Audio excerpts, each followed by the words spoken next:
آپ بتائیں ناصر بٹ صاحب، آپ میرے قائد کا تو ہمیشہ یہی آپ مجھے بتائیں. آپ کے قائد نے ووٹ لگا کے ایکسٹینشن دی تھی لندن میں ملاقات کے بعد انہوں نے اپروول دی. ہمیں ملک سے غیر مشروط نکال دیا گیا. میں بتاؤں پاکستان میں ہوتے ہیں نا آپ کے جو بھی قائد ہیں شہباز شریف صاحب ہیں یا نواز شریف صاحب ہیں، کیا وہ لا امینڈ کریں گے ایکسٹینشن؟ دیکھیں میں کہتا ہوں کہ وہ ہمیشہ 3 دفعہ میاں صاحب کو نا نکالا گیا. لا امینڈ کرنے کے لیے کیا نون لیگ بل لائے گی؟ میں کہتا ہوں یہ بل ضرور لائے گی، اور اس میں ہر سیاسی جماعت کو اس چیز پہ اسٹینڈ کرنا چاہیے کہ ایکسٹینشن نہیں ملنی چاہیے. تو پھر آپ لوگوں نے کیوں مور لگائی؟ نہیں میری بات سنیں، میں پھر ایک بات کہہ رہا ہوں. آپ لوگوں نے ووٹ کیا ہوا ہے. میرا قائد اگر لندن نہ ہوتا، پاکستان ہوتا، لندن سے اپروول دی تھی.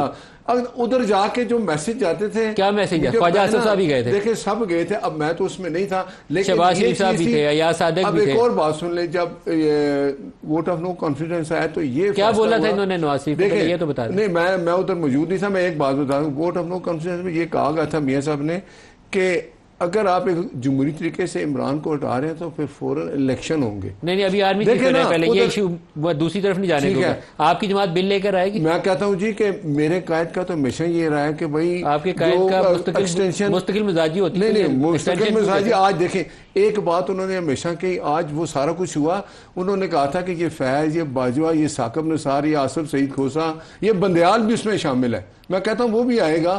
ان لوگوں نے مل کے 2018 میں تو جو کچھ ہوا پاناما چلا، انگلیاں وہ تب اٹھاتے ہیں جب وہ اقتدار سے دیکھیں نا اب وقت آ گیا نا. باہر ہوتے ہیں. اگر میرے لیڈر کی وہ بات مان لی جاتی، وہ آپ اس پہ ہیں کہ بھائی ان کو پکڑو.